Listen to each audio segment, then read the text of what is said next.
Welcome to my channel, a list that brings your story about the love of a mafia boss.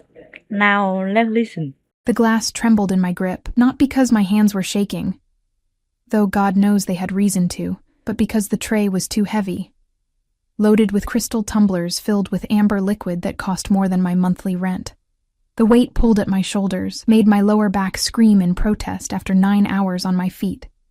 But I kept my chin up, my expression blank, my steps measured across the marble floor of Aurelius, the kind of restaurant where silence itself felt expensive. I was invisible here. That was the point. Girls like me, 23, drowning in student debt, living in a fifth-floor walk-up with a shower that only worked on Tuesdays.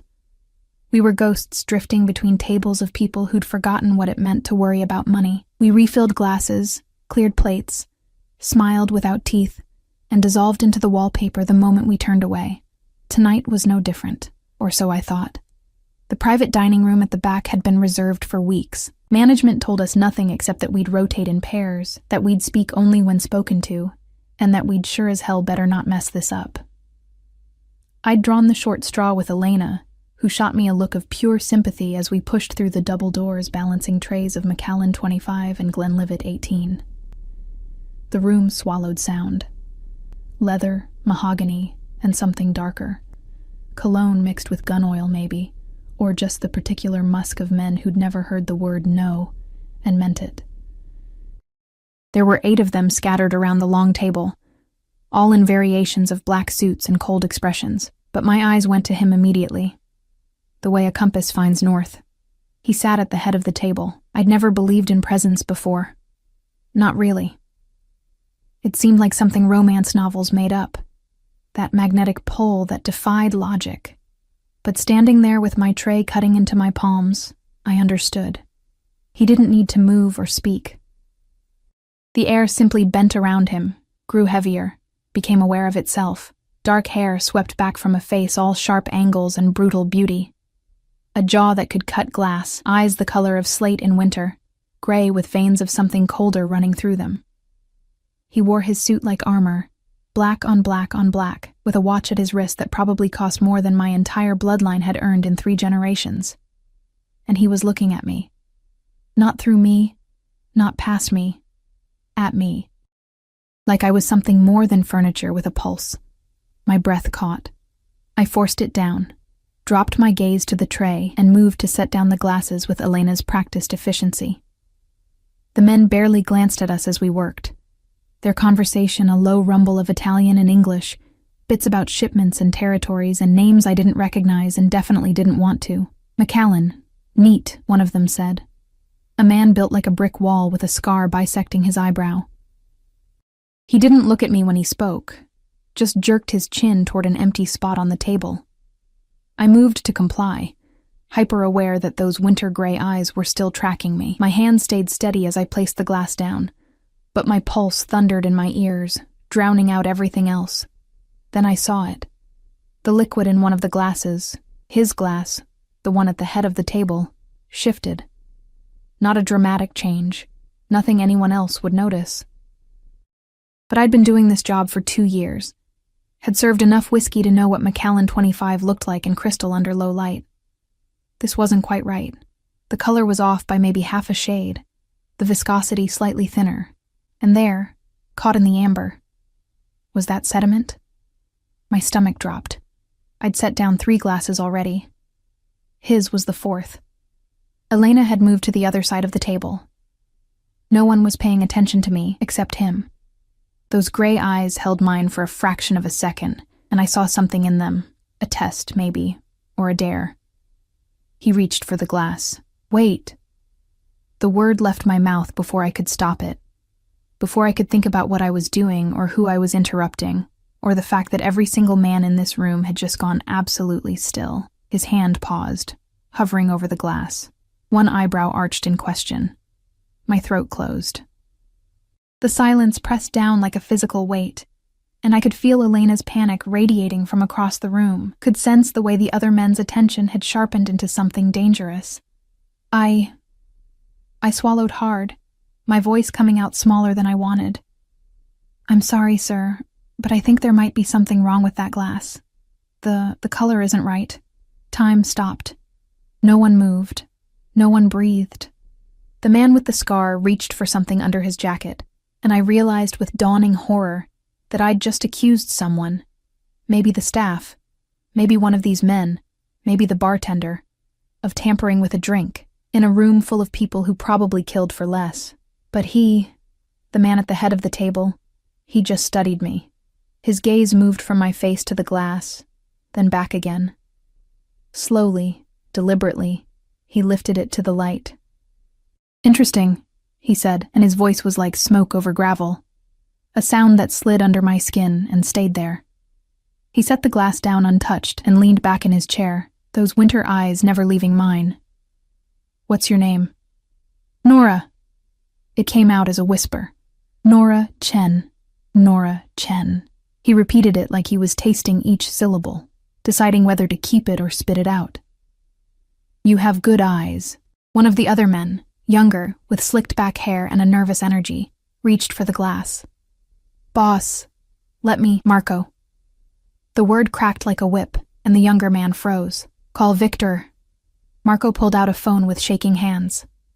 The man at the head of the table, the boss apparently, gestured to someone I couldn't see, and suddenly there were more people in the room. A man in a white shirt materialized, took the glass with latex-gloved hands, and disappeared. Through it all, he watched me. "Do you know who I am?" he asked, voice soft, almost conversational. I shook my head. My tongue felt thick, useless. "Good." A smile ghosted across his lips, there and gone in a heartbeat. "That means you're either very brave or very stupid to speak up just now." He tilted his head. "Which is it, Nora Chen?" "I don't know," I admitted, because what else could I say? He laughed, a low, dark sound that made my spine straighten. Honest, I liked that. He stood, and suddenly the room felt smaller. He was tall, broad-shouldered, built like violence wrapped in expensive fabric. "Everyone out!" The command sent the other men scrambling. Elena shot me a terrified look as she fled, taking her tray and leaving mine behind. In 30 seconds, the room was empty except for him, me, and 2 men who positioned themselves at the doors like living walls. My heart hammered against my ribs. He circled the table slowly, each step measured and predatory. When he reached me, he stopped just close enough that I could smell him. Cedar and bergamot, and something darker underneath. Gunpowder, maybe, or just danger distilled into scent. "You just saved my life," he said quietly. "Do you understand that?" I didn't trust my voice, so I nodded. "That means I owe you a debt." His hand came up, and I flinched before I could stop myself. But he only brushed a strand of hair from my face, his fingers cold against my overheated skin. "And I always pay my debts. What do you want, Nora? Money? A new job? Protection?" I just want to go home." The words tumbled out before I could stop them. "Please. I just want to finish my shift and go home." Something flickered in those gray eyes. Surprise, maybe, or disappointment. His hand dropped. "You're dismissed, but this isn't over." He pulled a card from his jacket, pressed it into my palm. The paper was heavy, cream-colored, embossed with a single phone number and nothing else. "You'll hear from me." It wasn't a question. I stumbled backward, clutching the card, and practically ran from the room. My tray clattered forgotten on a side table. I didn't stop until I'd reached the staff room, where Elena grabbed me by the shoulders with wide, terrified eyes. "Oh my God, Nora, what the hell did you just do? Do you have any idea who that was?" "No," I whispered, staring at the card in my hand. "Who?" "Damien Volkov." She said the name like a curse. "He runs half the city. The other half wishes he did. They say he's—" She cut herself off, glancing around the empty room. "You don't talk about Damien Volkov. You just pray you never have to meet him." I looked down at the card, at the number that seemed to burn through the paper into my skin. Too late for prayers. I didn't sleep that night. Every time I closed my eyes, I saw him. Those winter gray eyes dissecting me like I was a puzzle he intended to solve. The card sat on my nightstand, face down, as if that would somehow diminish its weight. But I felt it there in the darkness, a presence as tangible as the man who'd given it to me. By morning, I'd convinced myself it meant nothing. Men like Damian Volkov didn't follow up on waitresses who'd stumbled into saving their lives. He'd probably forgotten me the moment I left the room. The card was a courtesy, nothing more. A rich man's version of a thank you note. I almost believed it. Work called at 9. I was scheduled for the lunch shift. But Marcus, the manager, a thin man with perpetually worried eyes, told me to come in immediately. His voice had that stretched quality that meant trouble, the kind that made my stomach clench even before he explained why. "There's been a situation," he said when I arrived, pulling me into his cramped office that smelled like stale coffee and desperation. "The owner wants to see you, Mr. Castellano." I'd never met the owner. In 2 years of working at Aurelius, he'd been nothing but a name on my paychecks, a ghost who existed somewhere in the upper echelons I'd never reach. No. Marcus wouldn't meet my eyes. The new owner. The floor dropped out from under me. "What do you mean, new owner?" As of 7 o'clock this morning, Aurelius changed hands. He pushed his glasses up his nose with a trembling finger. Mr. Castellano received an offer he couldn't refuse. The new owner wants to meet all senior staff, and specifically, he swallowed hard. Specifically, he asked for you. I knew before he said the name. Of course I knew. Damian Volkov purchased the restaurant. Marcus finished, and he looked at me like I was already dead. He's waiting in the private dining room, the same one from last night.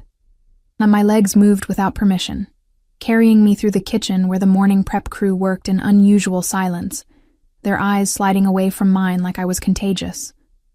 The double doors loomed ahead, and I remembered pushing through them just 12 hours ago, remembered thinking I was invisible. I'd never be invisible again. He stood at the window when I entered, hands clasped behind his back, looking out over the street below. Morning light caught in his dark hair, turned his profile into something carved from marble. He'd traded last night's all-black ensemble for charcoal gray, but the effect was the same, power wrapped in thread count I couldn't comprehend. The 2 guards from last night flanked the door. One was the brick wall with the scarred eyebrow. The other was new. Lean and sharp-eyed, with the coiled readiness of the attack dog waiting for a command. Nora Chen. He didn't turn around. 23 years old. 3rd-year medical student at St. Augustine's, currently on leave due to... He paused, and I heard paper rustling. Financial difficulties. Student debt totaling $173,000. You work 3 jobs. Here, a clinic in Riverside, and weekend shifts at Morrison Memorial's emergency room. You live alone. No family in the city. Your mother died when you were 19. Cancer. Your father. Another pause. Heavier this time. Your father is currently serving 15 years at Redford Correctional for fraud and embezzlement. Each word landed like a blow. He recited my life, my private, painful life, with the casual precision of someone reading a grocery list. When he finally turned to face me, his expression was unreadable. You're very alone, Nora, and very vulnerable. I wanted to run. Every instinct screamed at me to bolt for the door, to disappear into the morning crowds and never look back. But the guards would stop me before I took 3 steps, and besides, my legs had forgotten how to move. Why? My voice came out stronger than I felt. Why did you buy the restaurant? Because you work here. He said it like it was obvious, like purchasing an entire establishment to maintain proximity to one waitress was perfectly reasonable. Because you saved my life, and I told you I always pay my debts. I don't want anything from you, no. He moved closer, each step deliberate. You don't want to finish medical school? Don't want to stop working yourself into an early grave? Don't want to sleep in a bed that isn't surrounded by mold and broken heating? He stopped just inside my personal space, close enough that I had to tilt my head back to maintain eye contact. You don't want to stop being invisible? I like being invisible, I whispered. Liar. The word was soft, almost gentle. You're exhausted, Nora. I can see it in the shadows under your eyes. In the way you hold yourself, like you're always bracing for the next disaster. You're drowning. And you've been drowning for so long you've forgotten what it feels like to breathe. My throat tightened. I refused to let him see how close to the truth he'd come. What do you want from me? Your time? He reached into his jacket and pulled out a folder, handed it to me. Open it. My hands shook as I did. Inside was a contract, pages of legal language I couldn't process, but certain phrases jumped out. Exclusive personal assistant, 6-month term, salary of $15,000 per month, discretion required, immediate debt forgiveness upon signing. I don't understand. It's simple. He leaned against the table, arms crossed, watching me with that unsettling intensity. You work for me. 6 months. I need someone I can trust. Someone who sees details others miss. Someone who isn't already bought and paid for by my enemies. Last night, you proved you're all three. I'm a medical student, not a whatever it is you need. You're on leave from medical school because you can't afford it, he corrected. This solves that problem. 6 months with me, and you walk away with enough money to finish your degree debt-free. You'll have housing, security, and my protection. His eyes hardened. The man who poisoned my drink last night.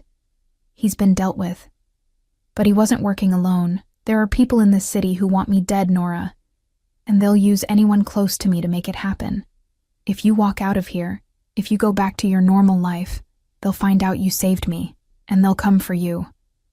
Ice flooded my veins. You're threatening me. I'm being honest with you. He pushed off the table, closed the distance between us until I could feel the heat radiating from his body. You entered my world last night whether you meant to or not. Now you have 2 choices.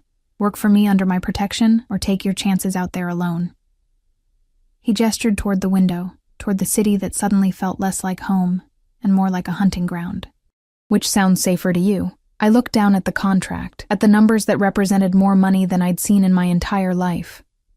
At the clause about debt forgiveness that would free me from the crushing weight I'd carried since my mother's medical bills had buried us, at the promise of 6 months that felt simultaneously like salvation and damnation. What would I have to do? I asked, hating how small my voice sounded. Stay close. Attend meetings.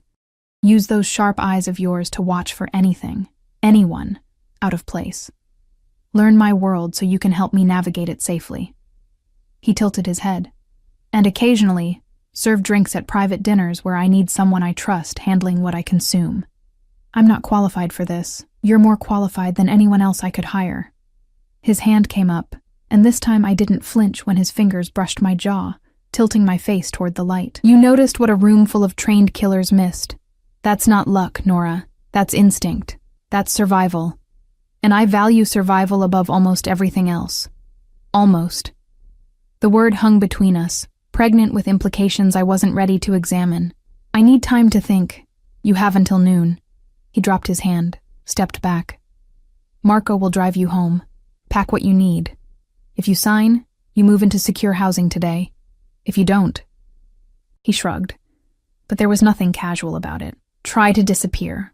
Though I should warn you, I'm very good at finding people who try to hide from me. The guards opened the doors without him signaling. Marco, the nervous young man from last night, appeared in the hallway, looking marginally less terrified in daylight, but still carrying that twitchy energy of someone perpetually expecting disaster. Take Miss Chen home, Damien ordered. Make sure she arrives safely. Wait for her decision. I clutched the folder to my chest like armor and walked toward the door on legs that felt disconnected from my body. In the threshold, I paused, looked back. He'd returned to the window, hands clasped behind his back, silhouette dark against the morning light. He looked lonely standing there, a king in an empty castle, surrounded by walls he'd built himself. Why me? I asked. Really? You could have anyone. Why someone like me? He didn't turn around, but I saw his shoulders tense because everyone else wants something from me, he said quietly. Power, money, connection, fear, but you, Nora Chen, you just wanted to go home. That kind of honesty is rarer than you know, and far more valuable. The car was a black Mercedes with windows tinted so dark I couldn't see out. Marco drove in silence, his eyes constantly flicking to the rearview mirror like he expected someone to follow us. Maybe someone was. In the span of 12 hours, my understanding of reality had shifted so completely that surveillance seemed almost quaint. My apartment looked shabbier than usual when we pulled up. Peeling paint, cracked steps, a front door that didn't quite close properly. Marco insisted on walking me up, his hand resting on something under his jacket that I tried very hard not to think about. "You should sign," he said, as I unlocked my door. "The boss doesn't make offers like this. If he's willing to protect you, you're safer with him than anywhere else in this city, even though being near him makes me a target. You're already a target." His young face was grave. "At least with him, you've got a chance." He left me there, and I heard him take up position outside my door. A guard or a jailer, maybe both. I sat on my sagging couch and spread the contract across my coffee table, reading it properly this time. The terms were generous to the point of absurdity. $15,000 a month, full medical coverage, housing in a secure building, a clause about hazard pay that made my blood run cold because it acknowledged, in legal language, that my life would be in danger. But there was also a section about education, a provision that I could continue my studies remotely, that he'd provide tutors if needed, that the 6 months wouldn't derail my medical career, but enhance it through exposure to trauma care and high-pressure decision-making. He'd thought of everything, or he'd had lawyers think of everything, which amounted to the same thing. My phone buzzed. "Unknown number. You have 3 hours left. The car will return at noon. DV." I stared at those initials, at the presumption that I'd know exactly who they belonged to. At the casual display of power. He'd gotten my number without asking. Probably had known it before I'd even woken up this morning. I thought about my mother, about the way cancer had hollowed her out from the inside while we'd sold everything we owned to buy her a few more months, about my father, who'd stolen from his company in a desperate bid to cover her medical costs and ended up in prison for it, about the debt that had swallowed my dreams and left me treading water in a life I'd never wanted. I thought about being invisible, about the safety of obscurity. And I thought about winter gray eyes that saw me, really saw me, when everyone else looked through me like I was made of glass. At 11:45, I packed a bag. Not much. Some clothes, my textbooks, a photo of my mother. Everything I owned fit into one duffel and a backpack, the truth of my life, reduced to luggage light enough to carry. The contract sat on the table, unsigned. My pen hovered over the signature line. What would happen if I refused? Would he really let me go? Or was that just another illusion of choice? And if I signed, if I willingly walked into his world, would I ever find my way back out? The knock came at exactly noon.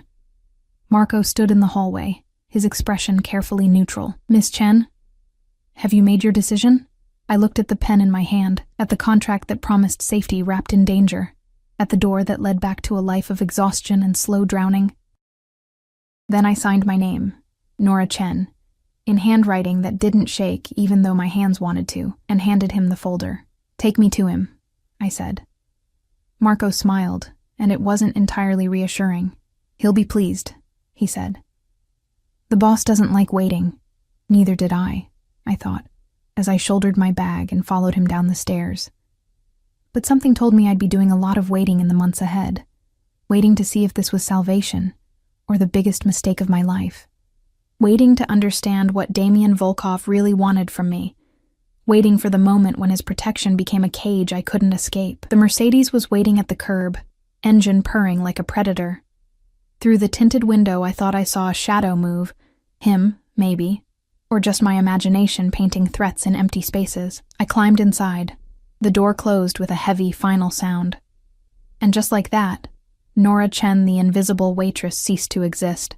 The apartment, no, penthouse, made my entire former life look like a joke. Floor-to-ceiling windows overlooked the city from the 42nd floor, turning the streets below into arteries of light. The furniture was all clean lines and expensive fabric, the kind that probably cost more to clean than I used to make in a month. Everything was white and chrome and glass, sterile as an operating room but somehow warmer, softer. A cage didn't have to look like a cage to function as one. "Your room is through there," Marco said, gesturing to a hallway. "Boss says to get settled. He'll be here at 7 for dinner. Here." My voice cracked. "He's coming here?" "This is his building, his penthouse." Marco's expression was carefully blank. "You didn't think he'd put you somewhere he couldn't monitor, did you?" "Of course not." I'd signed away 6 months of my life to a man who'd bought an entire restaurant just to keep me close. Privacy was probably the first thing I'd sacrificed, even if I hadn't understood it at the time. The bedroom was larger than my old apartment. A king bed dominated the space, dressed in linens that looked like they'd never been touched. The closet was a walk-in the size of my former living room, already half filled with clothes I definitely hadn't packed. Dresses, slacks, blouses, all in my size, all in colors that ranged from black to darker black with occasional detours into charcoal gray. His aesthetic, I realized. He was dressing me in his world's uniform. A garment bag hung separate from the rest. A note pinned to it in heavy masculine handwriting. For tonight. DV. I unzipped it slowly. Inside was a dress that made my breath catch. Midnight blue silk that shimmered almost black in certain light, with a neckline that was modest but elegant, sleeves that would end just above my elbows. Sophisticated. Expensive. The kind of thing I'd never have chosen for myself but somehow knew would fit perfectly. He'd thought of everything. Again. I showered in a bathroom with heated floors, and a shower head that felt like standing under warm rain, then dried off with towels so soft they seemed to apologize for touching my skin. The dress slid on like water, and I was right. It fit as though tailored specifically for my body, which it probably had been. 7 o'clock arrived with the precision of an execution. The elevator opened directly into the penthouse, another security measure, I guessed. And Damien Volkov stepped out like he was walking onto a stage. He'd changed too, now in all black again, shirt sleeves rolled to his elbows, exposing forearms roped with muscle and a tattoo I couldn't quite make out in the low light. Those winter gray eyes found me immediately, and something shifted in them. Approval, maybe, or possession.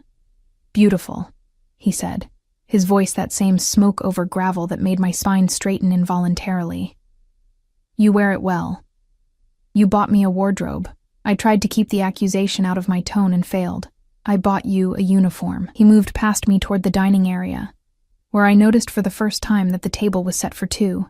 Food already laid out in covered dishes that smelled like heaven. In my world, appearance is armor. You'll learn to weaponize it. He pulled out a chair, waited. It took me a moment to realize he was waiting for me.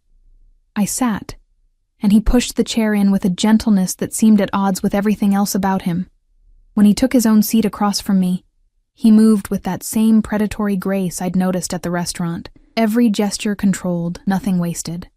Ground rules, he said, lifting the covers off the dishes to reveal what looked like a 5-course meal prepared by someone who understood that food could be art. First, in private, you call me Damien. In public, sir, or Mr. Volkov, depending on context. Second, you don't lie to me. Ever. I'll know, and I'll be very disappointed. What happens when you're disappointed? A slight smile. Let's not find out. Third, you go nowhere without Marco or another guard I've personally vetted. Nowhere, Nora. Not the corner store, not the lobby, nowhere. Fourth, he paused, served food onto my plate with surprising domesticity. You tell me immediately if you feel unsafe, uncomfortable, or if anything seems wrong. Your instinct saved my life once. I'm trusting them to do it again. And what are your rules? I asked, picking up my fork with hands that wanted to shake. What do I need to know about you? He considered this, cutting into his steak with surgical precision. I don't sleep much. You'll find me working at odd hours. Don't be alarmed. I'm not patient with incompetence, but I'm generous with loyalty. I have enemies who would hurt you to hurt me, which is why you'll never be alone. And his eyes met mine, held. I don't share what's mine. The possessiveness in that statement should have terrified me. Instead, it sent heat curling low in my stomach, a reaction I absolutely did not want to examine. I'm not yours, I said quietly. I work for you. That's different. Is it? He took a sip of wine, his gaze never leaving my face. You signed a contract that puts you under my protection, in my home, wearing clothes I provided. You'll go where I go, see what I see, be introduced as my... He paused. What would you prefer? Assistant seems cold. Companion implies things that may not be accurate. Yet. That word again, loaded with implications. Assistant is fine. I managed. Liar. But he smiled when he said it, a real smile that transformed his face from brutally beautiful to something almost approachable. Almost. Eat, Nora. You're too thin. When's the last time you had a proper meal? I couldn't remember. Between work and school and exhaustion, food had become fuel I consumed standing up, usually whatever was cheapest. This, sitting at a table, eating food that actually tasted like something, having a conversation with someone who wasn't asking me for refills or test results, felt surreal. We ate in companionable silence for a while. He watched me with that unsettling intensity, like he was cataloging every micro-expression, every tell, learning me the way you'd learn a new language. Why medicine? He asked eventually. Why put yourself through that much school, that much debt? My mother. The words came easier than I expected. Watching her die, watching doctors do everything they could, but it wasn't enough. I wanted to be the person who made it enough, who saved people. I met his eyes. I wanted to matter. You matter now. As what? Your canary in a coal mine? Your poison tester? As someone I trust. He set down his fork, leaned back in his chair. Do you know how rare that is, Nora? Trust in my world? Everyone wants something. Everyone has an angle. But you just wanted to go home. You saw poison and spoke up even though it endangered you. That's not calculation. That's character. Or stupidity, I muttered. I prefer brave. He stood, moved to the windows, hands in his pockets as he stared out at the city. My father used to say that trust was weakness, that caring about anyone made you vulnerable. He built an empire on fear and died alone, shot by one of his own men who thought they could take his place. He turned to face me, backlit by city lights. I don't want to die alone, Nora. And I don't want to build a life where everyone around me is counting the days until they can put a bullet in my head. The vulnerability in that admission stole my breath. Here was Damian Volkov, a man who apparently ran half the city through violence and intimidation, telling me he was lonely, that he was tired of being surrounded by people who would kill him for the right price. So I'm what? Your experiment in trust? You're my hope that not everyone is corrupt. He moved back to the table, but this time he didn't sit. Instead, he stood behind my chair, close enough that I could feel the heat of him. 6 months, Nora. Give me 6 months of your loyalty, your honesty, your sharp eyes and sharper instincts. In return, I'll give you freedom from debt, security, and the knowledge that you helped keep someone alive who might not deserve it, but is trying to. His hand settled on my shoulder, warm and heavy, not threatening, anchoring. Can you do that?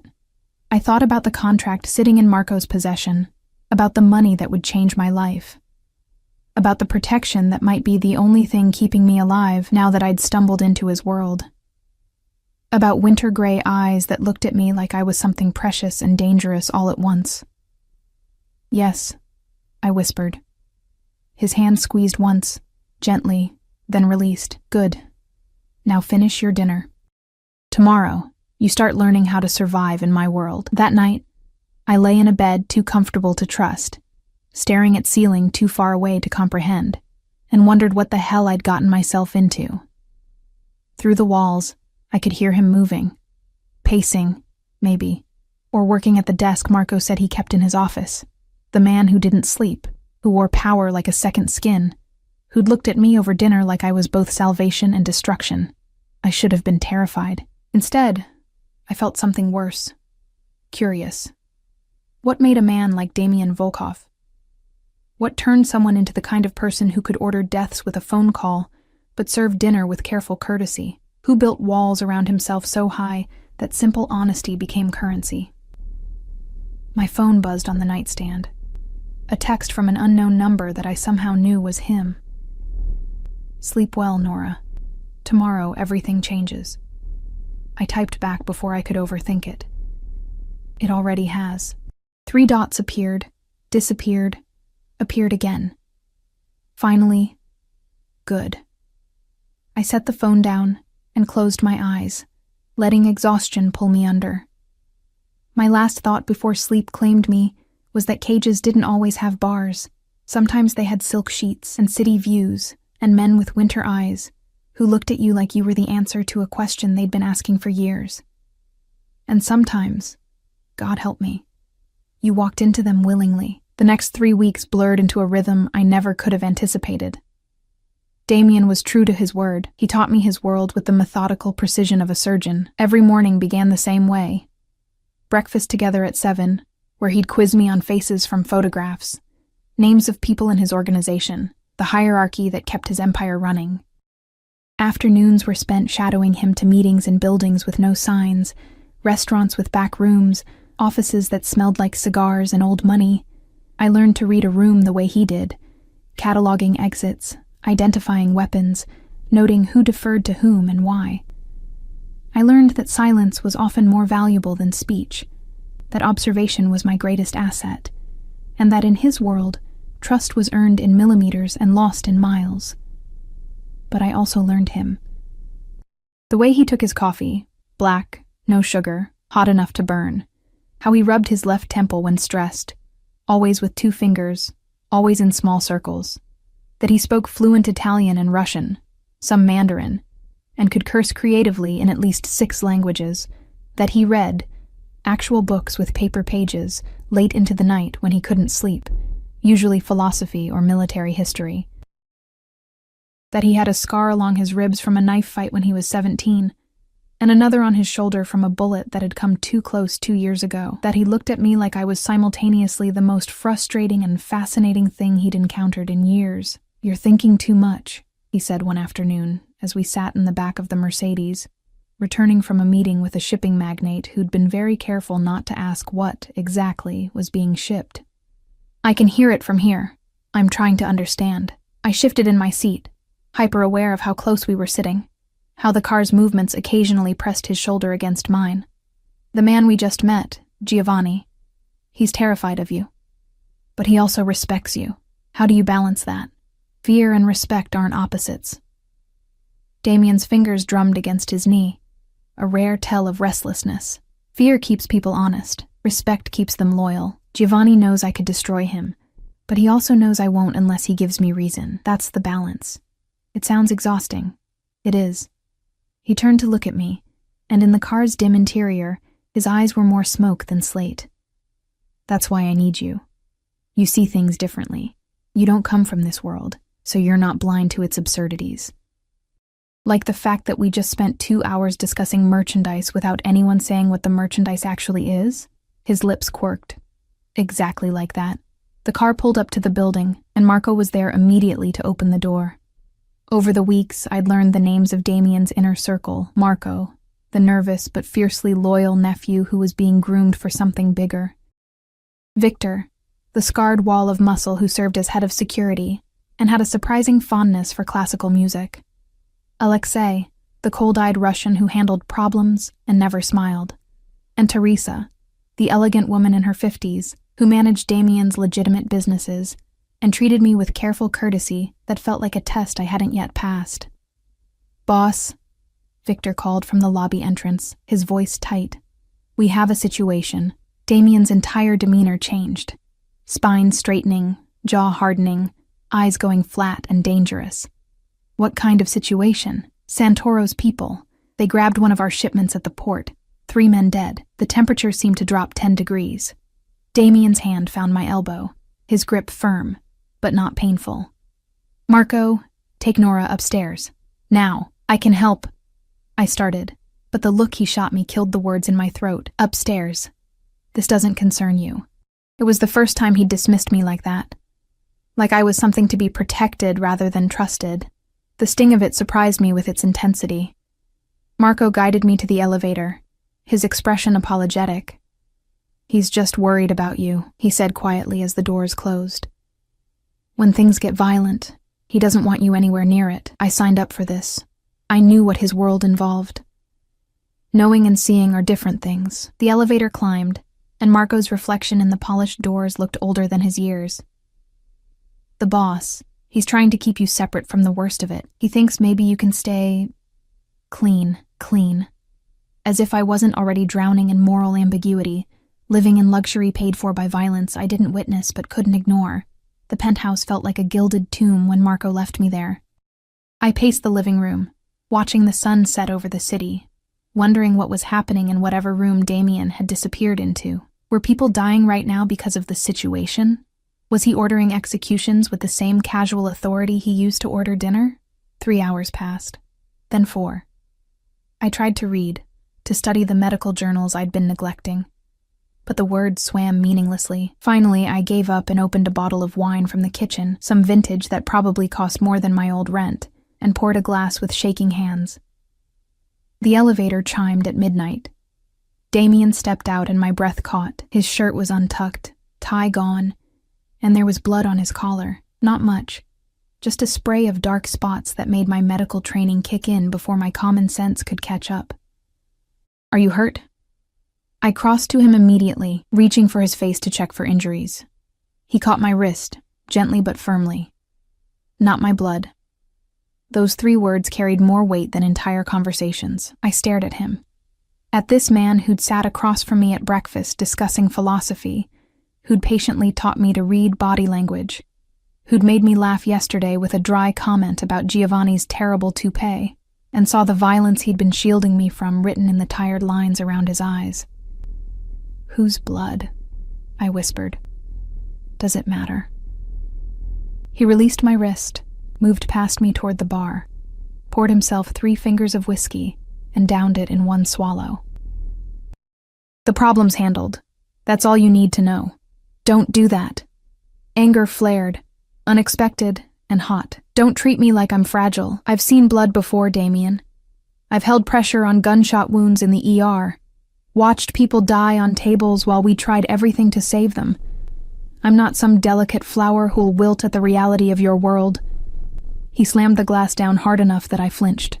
"You think you understand? You think seeing trauma in a hospital is the same as looking someone in the eye and putting a bullet in their head?"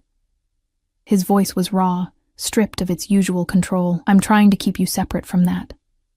Trying to let you stay Nora Chen, medical student, who saves lives instead of taking them. I'm already not that person anymore." I moved closer, saw him tense like he might retreat. "The moment I signed that contract, the moment I moved into this penthouse, I became complicit. You can't protect me from what I've already chosen." "I can try." "Why?" The question burst out of me, carrying weeks of confusion and tension. "Why does it matter so much? I'm just someone you hired, someone who happened to notice poison in a glass.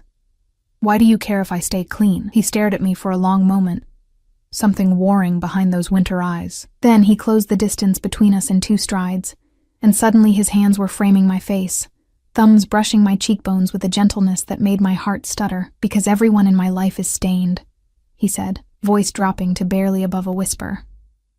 "Everyone is corrupt or broken or has blood on their hands.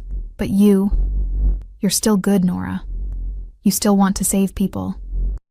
And I'm selfish enough to want to keep something good close to me, even if it means I'll inevitably ruin it." My breath caught. This close, I could see flecks of lighter gray in his irises, could smell cedar and gunpowder, and something uniquely him. His thumb traced my lower lip, and heat flooded through me despite every logical reason to step back. "You won't ruin me," I said, though I wasn't sure I believed it. "I already am." His forehead dropped to rest against mine, his breath warm on my face. "Every day you spend in my world, you lose a little more of what makes you you. And I hate myself for it even as I keep you here. Then let me go." "I can't." The admission sounded like it was torn from somewhere deep. "I should, but I can't. You've become—" He paused, seemed to struggle with the words. "Necessary." Before I could process that, before I could decide if the heat pooling in my stomach was desire or fear, or some dangerous combination of both, his phone buzzed. He pulled back immediately, the vulnerable man disappearing behind walls rebuilt in seconds. "Victor," he answered, his voice back to that cold authority. A pause. "When?" Another pause, longer. "Double the security. No one in or out without my explicit approval." He ended the call, and when he looked at me again, the distance between us felt like miles instead of inches. "What happened?" "Santoro made a move tonight. It failed." He straightened his cuffs, A gesture I'd learned meant he was compartmentalizing, shoving emotions into boxes where they couldn't touch him. But it means war is coming. And when it does, you need to be ready. Ready for what? His smile was sharp enough to draw blood. To see who I really am when I stop trying to be gentle. War came on a Tuesday. I'd been with Damien for 5 weeks when everything fractured. We'd fallen into something that wasn't quite routine but felt dangerously close. Mornings together, days spent learning his empire's machinery, evenings where the line between professional and personal blurred until I couldn't see it anymore. He hadn't touched me again like he had that night, but the tension stretched between us like a wire pulled too tight, waiting for the snap. It started with Victor bursting into the penthouse at dawn, something he'd never done before. "Boss, we've got a problem. Teresa's been taken." I was already awake, making coffee in the kitchen, and I watched Damien transform. The man who'd been reading beside me on the couch, close enough that our shoulders touched, his warmth seeping into my skin, became someone else entirely. Cold, lethal, absolutely focused. When? Where? He was already moving, pulling on the shoulder holster he kept in a drawer, checking his weapon with practiced efficiency. 2 hours ago, her apartment. They left this. Victor handed him a phone, and I saw Damien's jaw tighten as he watched whatever video was playing. "Santoro." The name came out like a curse. "He wants to negotiate. It's a trap," Victor said flatly. "Obviously." Damien pocketed the phone, then his eyes found me. "Nora, you're going to the safe house. Marco will take you." "No." I set down my coffee cup, surprised by how steady my hands were. If you're walking into a trap, you need every advantage. You need someone watching who isn't trained to think like you do, who'll see things your men might miss. Absolutely not. You said my instincts saved your life once. Trust them to do it again. I moved closer, saw the war in his expression, the desire to protect me battling against the acknowledgement that I was right. "I'm not asking to hold a gun or negotiate. I'm asking to observe. That's what you hired me for." The muscle in his jaw jumped. For a moment, I thought he'd refuse, would have Marco drag me to safety while he walked into danger alone. Then he exhaled slowly, and I saw the moment he surrendered. "You stay with me. Always within arm's reach. If I tell you to run, you run. Understood?" Understood. 20 minutes later, we were in the Mercedes with Victor driving, and Alexei in the passenger seat, both men carrying enough weaponry to start a small war. The meeting point was a warehouse on the docks. Cliché enough to be insulting, Damien muttered, which meant Santoro was either stupid or supremely confident. "Tell me about him," I said quietly, as we drove through pre-dawn streets. "Santoro?" Damien's hand rested on my knee, a gesture that should have been possessive, but felt protective. "Old family. Thinks he's entitled to territory he hasn't earned. His father and mine had an understanding. Stay out of each other's way, but the son's ambitious and stupid. A dangerous combination. And Teresa?" His fingers tightened. "She's been with me since the beginning. Helped me build the legitimate side of the business. Kept me honest when I could have gone completely dark. If he's hurt her." He didn't finish. Didn't need to. The warehouse loomed ahead, rusted and forgotten except for the expensive cars parked outside. 6 of them, which meant Santoro had brought at least a dozen men. We had Victor, Alexei, Marco, and 3 others whose names I'd learned but whose eyes still made me nervous. Damien cupped my face before we exited the car, forcing me to meet his gaze. "Stay behind me. Watch everything. If you see anything wrong, anything, you tell me immediately." I nodded, and he pressed his forehead to mine for just a second. A gesture that felt like goodbye. Inside, the warehouse was exactly what I expected. Concrete floors, exposed beams, the smell of rust and river water. Santoro waited in the center with his men fanned out behind him, and Teresa knelt at his feet, hands bound, face bruised but eyes blazing with fury. Volkov. Santoro was younger than I expected, maybe 35, with slicked hair and a suit that tried too hard. "So glad you could join us. Let her go." Damien's voice was arctic. "This is between us. Everything is between us now." Santoro smiled, and it was the smile of someone who thought they held all the cards. "You've had free reign in this city for too long. Time for a regime change." I watched as Damien's men positioned themselves, as Santoro's people did the same. A chess game with human pieces, everyone waiting for the first move. But my eyes caught something else. One of Santoro's men, standing slightly apart from the others, kept glancing at the rafters. Up, then down, then up again. My heart stopped. "Damien," I whispered, pressing close to his back. "Snipers. In the rafters." I felt him go rigid. His hand found mine behind his back. Squeezed once, acknowledgement and gratitude rolled into a single gesture. "Interesting negotiation tactic, Santoro," Damien said, his voice unchanged despite the revelation. "Snipers in the rafters. Should I assume you're not actually interested in talking?" Santoro's smile faltered. "I don't know what." "Northeast corner by the broken window. Southwest, behind the support beam. Probably at least 2 more I can't see from this angle."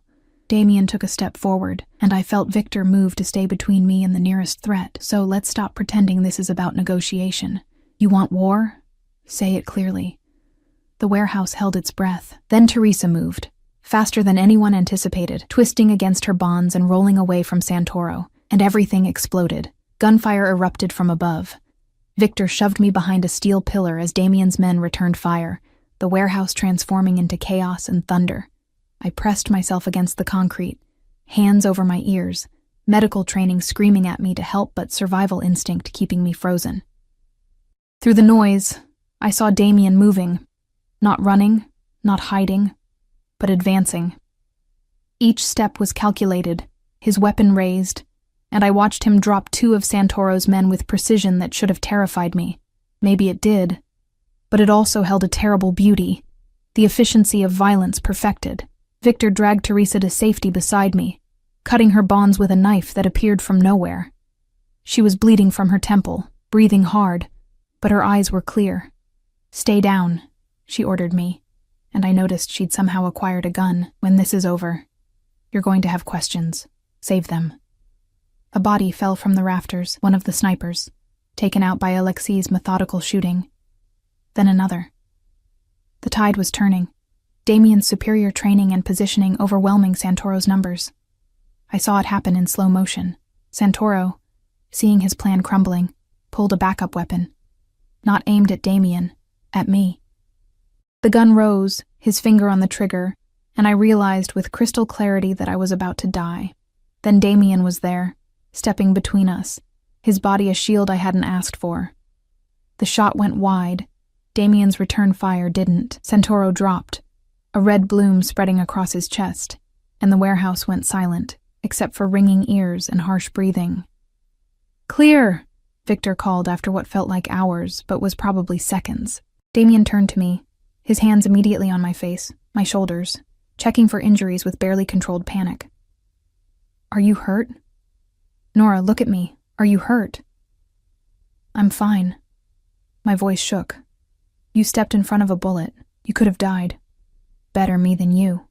He said it like it was obvious, like his life wasn't infinitely more valuable than mine. "I told you, I don't share what's mine.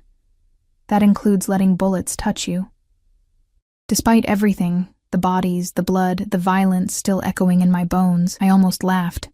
"You're insane." "Probably." He pulled me against his chest, and I felt his heart hammering despite his calm exterior. "But I'm insane, and you're alive, so I'm calling it a win." Police sirens wailed in the distance. Victor was already coordinating cleanup, making calls that would ensure this warehouse would be sanitized before any authorities arrived.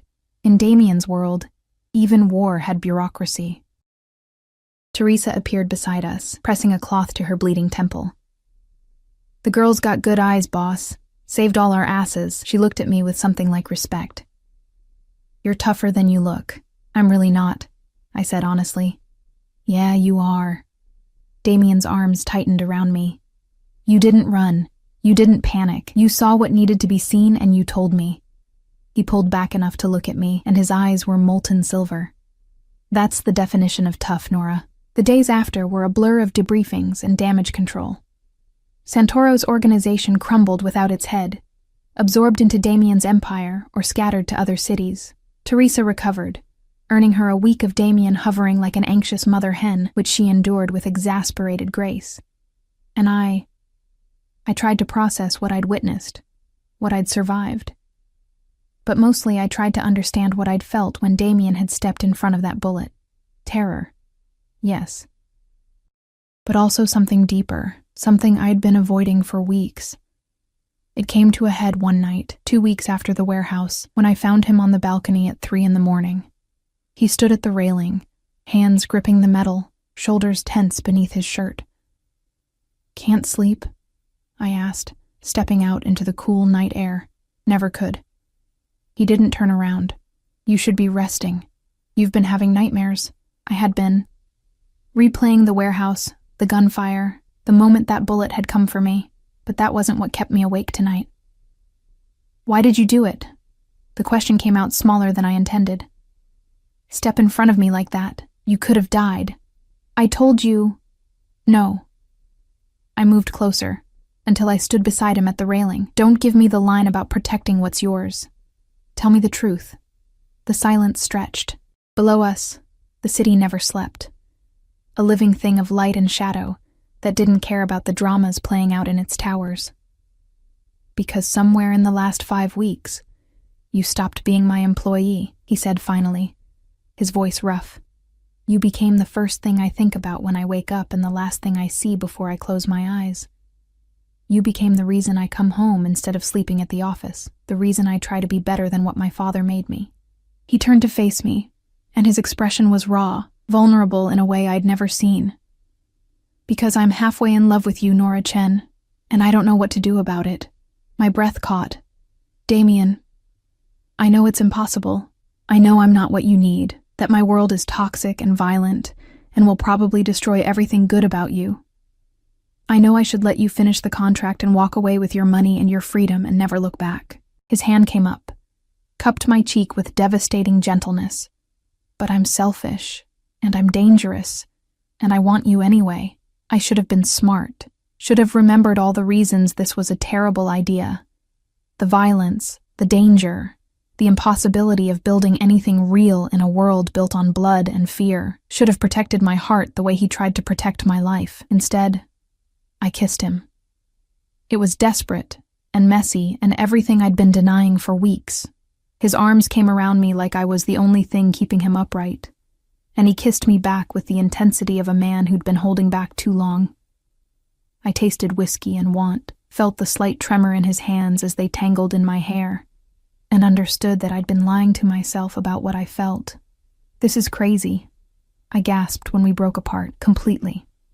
He rested his forehead against mine, breathing hard. "Say yes anyway." "Yes to what?" "To staying, after the 6 months. To being mine in every way that matters. To building something real in the middle of all this chaos." His hands framed my face, thumbs brushing away tears I hadn't realized I was crying. "I can't promise you safe, Nora. I can't promise you easy. But I can promise you that I will protect you with everything I have, that I will never lie to you, that I will love you with the same intensity I've lived my entire life. Completely, obsessively, without reservation. That's terrifying. I know." He smiled, and it was soft and real, and mine. "But you're brave. You've proven that 100 times over." I thought about the girl I'd been 6 weeks ago. Invisible, exhausted, drowning in debt and invisibility. That girl would have run from this, would have seen the danger and nothing else. But I wasn't that girl anymore. I'd been forged in gunfire and tension, had learned to read violence the way others read books, had discovered strength I never knew I possessed.